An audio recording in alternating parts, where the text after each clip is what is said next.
ITI के YouTube channel में आप सभी का स्वागत है। आज हम ITI इलेक्ट्रीशियन के सेकेंड ईयर का नया टॉपिक बेसिक इलेक्ट्रॉनिक्स पढ़ने जा रहे हैं। ठीक है, हम इसके बारे में जानेंगे। चूँकि इलेक्ट्रॉनिक्स ही अपने आप में एक अन्य शाखा होती है, ये हमारा ITI में भी होती है अलग से इलेक्ट्रॉनिक्स। ठीक है, इसका हमें कुछ कंसेप्ट दिए हैं, कुछ चीज़ें हमें हमारे चैप्टर में ऐड की गई है, हमारे सिलेबस में ऐड की गई है, इसलिए हम इसके बारे में बेसिकली जानेंगे कि होता क्या है इलेक्ट्रॉनिक्स। देखो, इलेक्ट्रॉनिक्स शब्द की जो उत्पत्ति है, इस इलेक्ट्रॉनिक शब्द की उत्पत्ति कहाँ से हुई है? इलेक्ट्रॉनिक शब्द की उत्पत्ति इलेक्ट्रॉन से हुई। कहाँ से हुई? इलेक्ट्रॉन से हुई। ठीक है, इलेक्ट्रॉनिक शब्द की उत्पत्ति क्या है? इलेक्ट्रॉनिक्स यानी इलेक्ट्रॉन से हुई। अब हम जानते हैं कि इलेक्ट्रॉन के ऊपर बाह्य बलों के प्रभाव के कारण जो भी इलेक्ट्रॉन क्या व्यवहार प्रदर्शित करता है, यानी उसका उपयोग क्या क्या हो सकता है, इसके बारे में हम इलेक्ट्रॉनिक्स में पढ़ते हैं। ठीक है, तो हमारी एक सामान्य सा परिभाषा क्या हो जाती है इलेक्ट्रॉनिक्स की?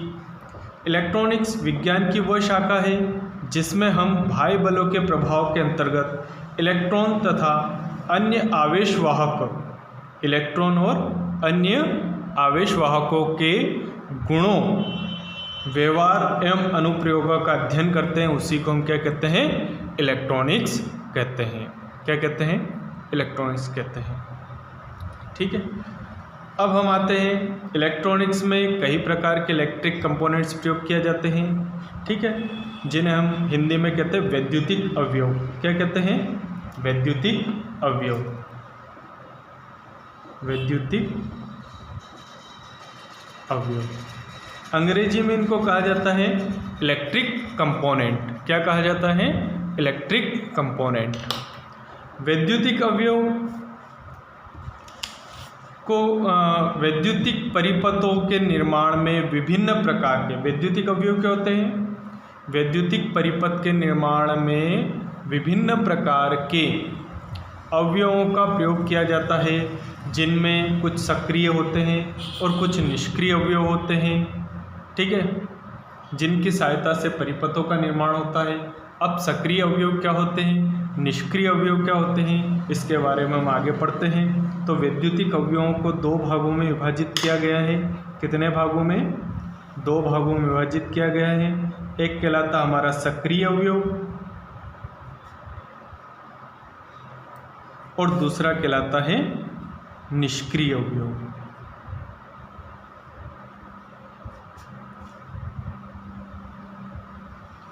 अब ये सक्रिय अवयव और निष्क्रिय अवयव क्या होते हैं? ठीक है, देखो, सक्रिय सबसे पहले हम बात करते हैं निष्क्रिय अवयव की। निष्क्रिय अवयव क्या होते हैं?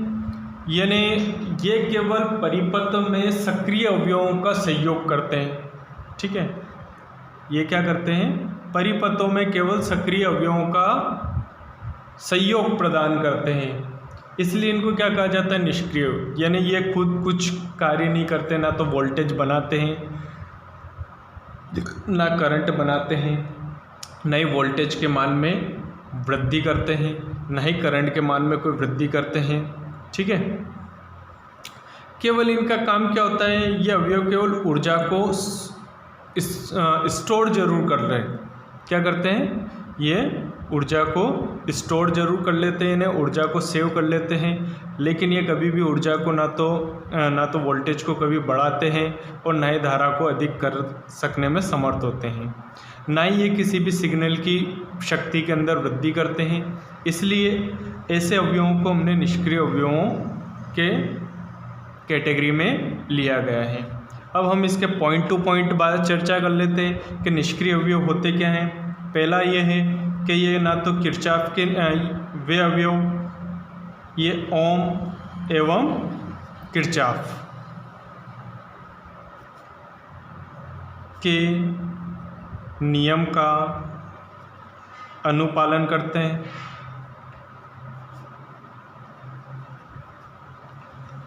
ठीक है, ओम एवं किरचॉफ के नियम का अनुपालन करते हैं। ठीक। दूसरा ये है, ये ऊर्जा को सेव कर सकते हैं।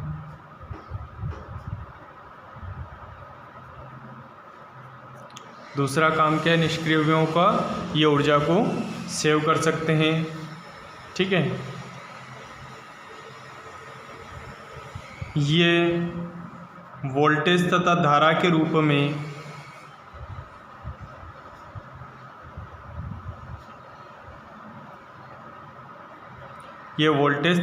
के रूप में ऊर्जा का उत्पादन नहीं करते हैं।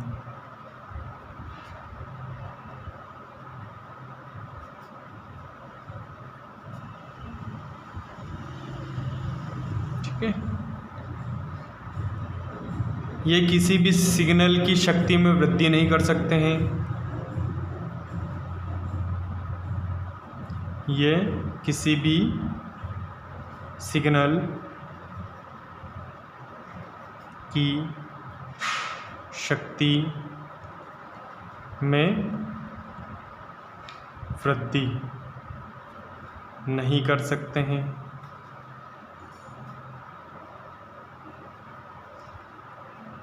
ठीक है, ना ये संकेतों को प्रोसेसिंग कर सकते हैं। ये केवल सक्रिय अवयवों के साथ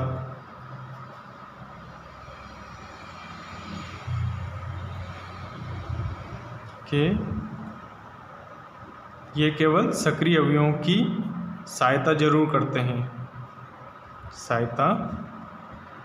हैं, ठीक है, ये रेखीय होते हैं। क्या होते हैं ये? रेखीय होते हैं। अब हम निष्क्रिय अवयवों के उदाहरण देख लें। हमारे निष्क्रिय अवयव क्या क्या है? ठीक है, हम देख लेते हैं। ये केवल क्या होते हैं? ये सक्रिय अवयव होते हैं, ये सक्रिय अवयवों की सहायता करते हैं, ये रेखीय होते हैं। अब हम इसके उदाहरण देख लेते हैं। हमारे निष्क्रिय अवयव के उदाहरण क्या क्या है? तो पहला था हमारा प्रतिरोध। क्या होता है? प्रतिरोध। ठीक है, आप किसी भी इलेक्ट्रॉनिक्स प्लेट को जब खोलोगे तो उस समय छोटे छोटे प्रतिरोध लगे रहते हैं, और क्या रहते हैं इसमें? प्रेरक रहता है, एक प्रेरक कुंडली रहती है इसमें छोटी सी। ठीक है, जैसा आपने ट्यूबलाइट के अंदर चौक देखा, उस चौक में जो लगा रहता है उसको हम प्रेरकत्व कहते हैं, इंडक्टर कहते हैं, वही प्रेरकत्व है। ठीक है, इसी प्रकार संधारित्र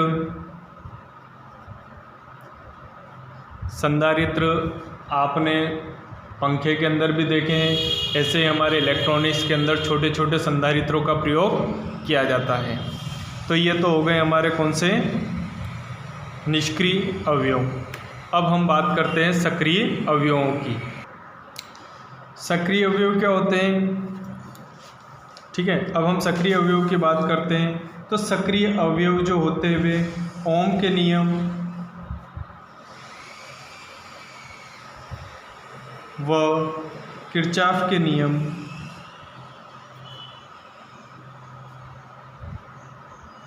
नियम का अनुपालन नहीं करते हैं। मतलब इन पे ओम का नियम और किरचॉफ का नियम लागू नहीं होता है। ठीक है,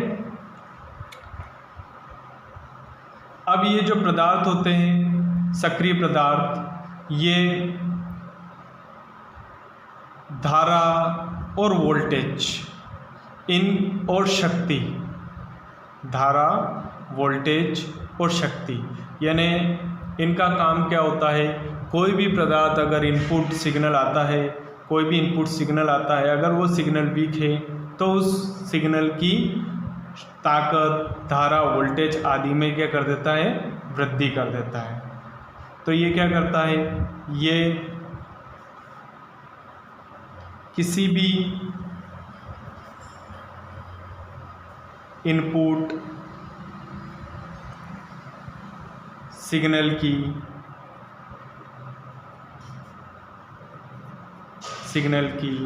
वोल्टेज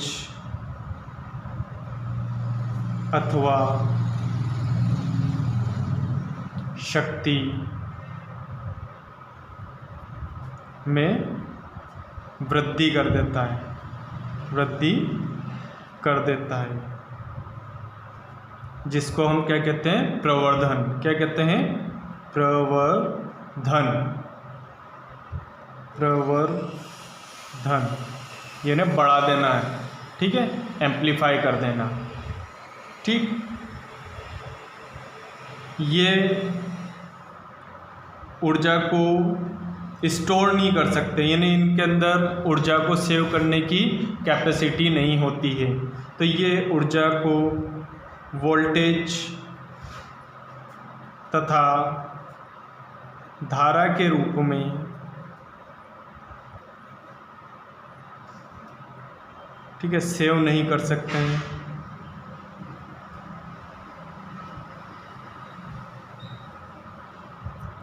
ठीक है, ये जो है ऊर्जा को वोल्टेज तथा धारा के रूप में सेव नहीं कर सकते हैं, ठीक।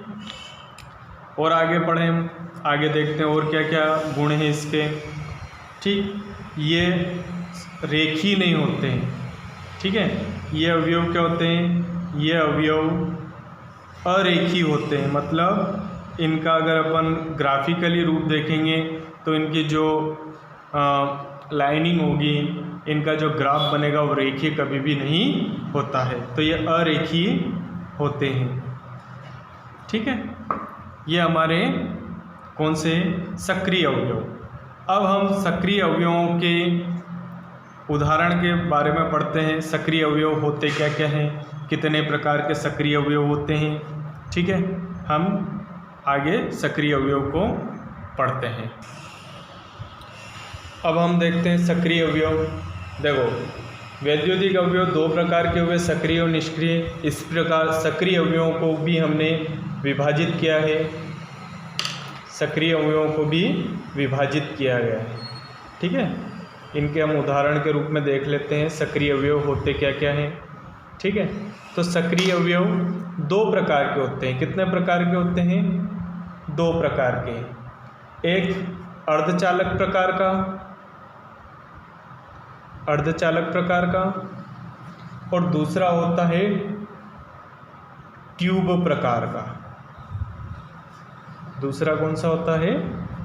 ट्यूब प्रकार का। एक होता हमारा अर्धचालक प्रकार का, एक होता है ट्यूब प्रकार का, ठीक है। अब हम बात करते हैं ट्यूब प्रकार की। तो ट्यूब प्रकार के जो सक्रिय अवयव है ये हमारे दो प्रकार के होते हैं। एक निर्वात ट्यूब वाले होते हैं और एक गैस ट्यूब वाले होते हैं। ये दो प्रकार के हमारे सक्रिय अवयव होते हैं, ठीक है। ट्यूब प्रकार के दो प्रकार के हो जाते हैं। देखो, पहले क्या हुआ था कि जब सेमीकंडक्टर यानी अर्धचालक की खोज नहीं हुई थी, ठीक है, सक्रिय अवयव में जब पहले अर्धचालक की खोज नहीं हुई थी तो उससे पहले हम ट्यूब वाले सक्रिय अवयवों का प्रयोग करते थे। काय का प्रयोग करते थे? ट्यूब प्रकार के सक्रिय अवयवों का प्रयोग करते थे।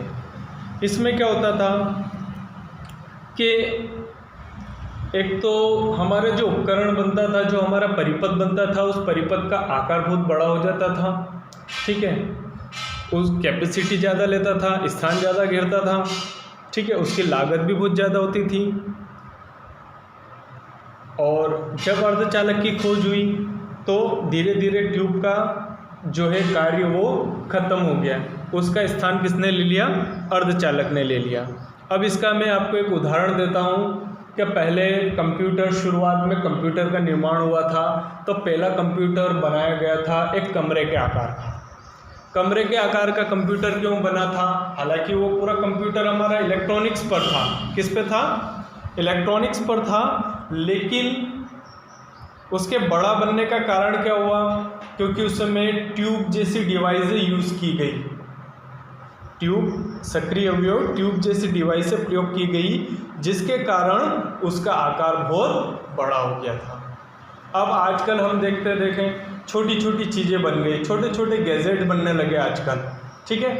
एक छोटी सी युक्ति में हमें कई सारी चीज़ें इंफॉर्मेशन मिल जाती है। आज हम देखते हैं मोबाइल के कई छोटे छोटे आकार होने लगे, तो ये सब किसकी देन है? ये अर्धचालक की देन है। ठीक है, केवल हम इनके नाम, आज हम इनके प्रकार और नाम, ठीक है, ये ट्यूब प्रकार की जो सक्रिय अवयव है, केवल इनकी हम नाम जानेंगे कि ये इनके नाम क्या क्या थे। ठीक है, और अर्धचालक जो होता है उसके बारे में हम पूरा डिटेल में पढ़ेंगे अगले टॉपिक में। ठीक है, केवल आज हम अर्धचालक कौन कौन से होते हैं उनके नाम जानेंगे। ठीक है, तो निर्वात ट्यूब में भी 3 प्रकार के होते हैं। कितने प्रकार के होते हैं? 3। पहला होता है ट्रियोड ट्यूब होती है। दूसरी होती है पेंटोड। तीसरी होती है डायोड। ठीक है,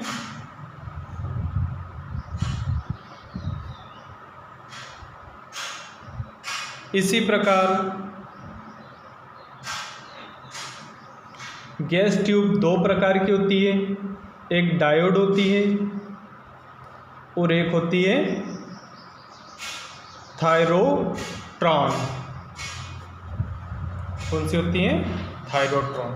अब हम अर्धचालक के बारे में जानते हैं। ठीक है, देखो अर्धचालक क्या होते हैं?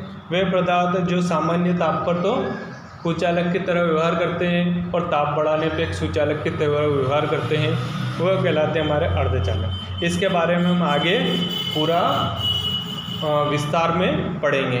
अब हमारे जो अर्धचालक होते हैं वो कितने प्रकार के होते हैं? ये होता है, पहला होता है फंक्शन डायोड। कौन सा होता है? Function diode. इन सभी का विस्तार हम आगे पढ़ते जाएंगे। दूसरा होता है SCR, सिलिकॉन कंट्रोल रेक्टिफायर। तीसरा होता है हमारा BJT, bipolar junction transistor. BJT का अर्थ होता है बाइपोलर जंक्शन ट्रांजिस्टर। चौथा होता है हमारा UJT, यूनी जंक्शन ट्रांजिस्टर। पांचवा होता है हमारा FET, यानी इसको कहते हैं हम फील्ड इफेक्ट ट्रांजिस्टर। छठा होता है हमारा जेनर डायोड।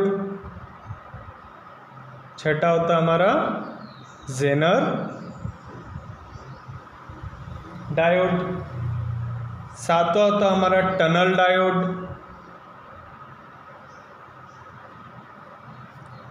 डायोड। आठवां होता है हमारा LED, लाइट इमिटिंग डायोड। ठीक है, नौवां होता है हमारा ट्रायक, TRIAC, ट्रायक। और 10वां होता है हमारा डायक। इन सभी के बारे में हम विस्तार में अगले चैप्टर में पढ़ेंगे।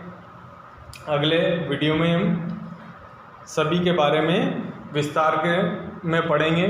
ठीक है, आज के लिए ये वीडियो काफ़ी है।